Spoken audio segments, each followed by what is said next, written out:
Wallaru, an Australian world set in the land of the outback. It concludes the end of the 4th arc, and today we're gonna see whether or not if it's Australian approved. Emu Wars! Guys, this is the American thing that everyone is talking about. Emu Wars, Emu Wars. This is so funny. This is like animal abuse putting a goddamn cannon. As we begin our journey, Xander tells us that we have to go back to Novus, to which we immediately got shat on. The soil? I don't have no soil. You didn't bring soil. I didn't bring the soil, no. I told you to. The bringer of black holes, stealer of bananas. Oh, they blame me. Be on your guard as you explore I'm Wallaru. innocent. As usual, your achievements so far merit a promotion. Huh? We're getting a promotion for literally ruining Novus? Yay! It's honestly a pretty funny start to Wallaru, but what's even funnier is the voice acting. Now, KingsIsle could have either gone the authentic route or hire Americans to attempt an Australian accent. I wonder which path they will take. What is this accent? I don't believe you have an appointment. But now, the transmitter has been smashed. She sounds like Hermione. You're going to take someone's eye out. A hungry dingo is deadly. Remember that, wizard. I feel like there's so many different accents. Who is this croaker man? This is literally an Irish accent. Man sounds like a Mickey Mouse. Ahoy! Would understand my thinking on this. They heard you a mile off. They asked Zeke to voice act. Although it was quite comical, I'd have to give the voice acting a 3 out of 10. I'm pretty sure other worlds like Polaris had accents that were completely butchered as well, so I think this is a pretty fair rating. The majority of the main NPCs did have an Australian accent, which is amazing, but I found it quite strange that if Ned Colley was part of half the storyline, why doesn't he have one? He's the most iconic historic figure in Australia, and in the game he's represented as a dingo native to Australia, yet he's got a Scottish accent from Marleybone. To also avoid hiring Australian voice actors, KingsIsle played it smart by creating characters that aren't Australian because they are villains created by the Dreaming or came to Wallaru to access Dreamwater, but to me it honestly just comes off as lazy. But let's get into the best part of Wallaru, the world design. Before the world went live, KingsIsle released a bundle that gave us our first teaser to how the world will look like. Amoplex was the first to leak its preview, and it was no surprise that it was a complete flop. But surprisingly, KingsIsle actually did redeem themselves, as both the characters and world design looked phenomenal. Wow! You're so handsome!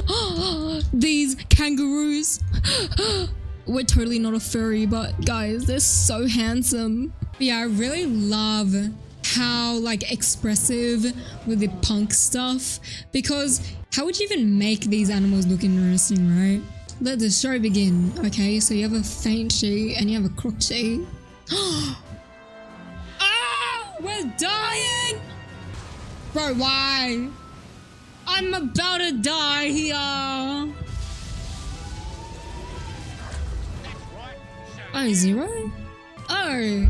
Man's at a 70 faint, a 200 outgoing, a fucking 100% blade, and a full ass tempest. This is gonna give someone epilepsy. What is this? Not the particles effects glitching. It looked cool though, kind of. Oh, this view is nice. If you screenshotted this fight, these angles, guys. Wow.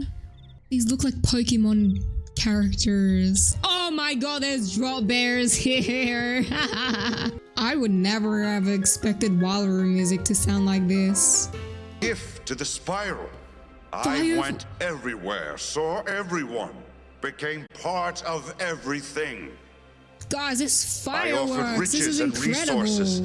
Not only do the areas look fantastic, but also the design of each loading screen when entering the areas was a nice touch. No other world does this except for Lemuria, which only features black and white wallpapers. Finally, we have the storyline. To recap, basically Design lost himself when he was rejected by the people of Novus, so he fled to Wallaru. Because he lacks purpose now, he's entering his villain arc and we must convince him to not blow up the spiral or do something ridiculous. We face his emotions of rage, desperation, despair, and confusion, while Sybil gives therapy sessions to Design so that he discovers a new sense of purpose to his existence. However, on this journey we are distracted multiple times, which is why people are complaining about this storyline. We are first distracted by the emus that should be extinct, but they exist because someone from the dreaming is creating them. We discover that Freddy Krueger is the one creating them, and he is part of the cabal that wants to restore the first world, which is why we are on a mission to get to the dreaming, which has the ability to access the past, present, and future.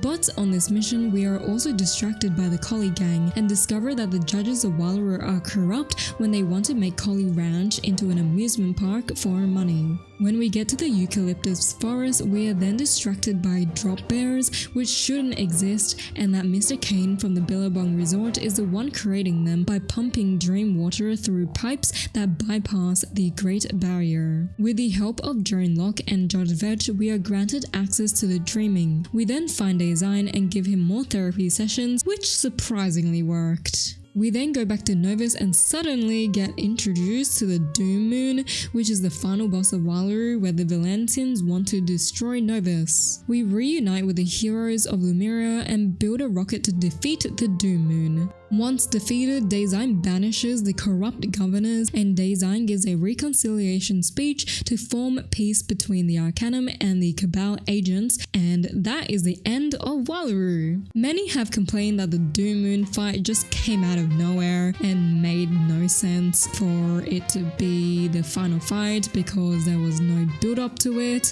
but for me, I give the storyline a 6.5 out of 10 because it was a sweet ending and it ties up both Novus and Wallaru while connecting to historical events of Australia as well as indigenous ideologies about sustainability and the importance of the dreaming. But I do agree that Wallaru felt like a world that didn't deserve to be the last world of the fourth arc because the story was quite weak compared to the others, where it was just a bunch of silly Australian references, and then the main villain of an Australian world is Freddy Krueger, which is from an American film. Then we reconcile with everyone in Design's estate, which is very sweet, except we don't see Freddy Krueger there, which likely means that we will have to fight him again for like the fourth time when the Nightmare Dungeon is released in January. So to answer if Wallaru was a good world, it wasn't anything too special other than the world design and the level of difficulty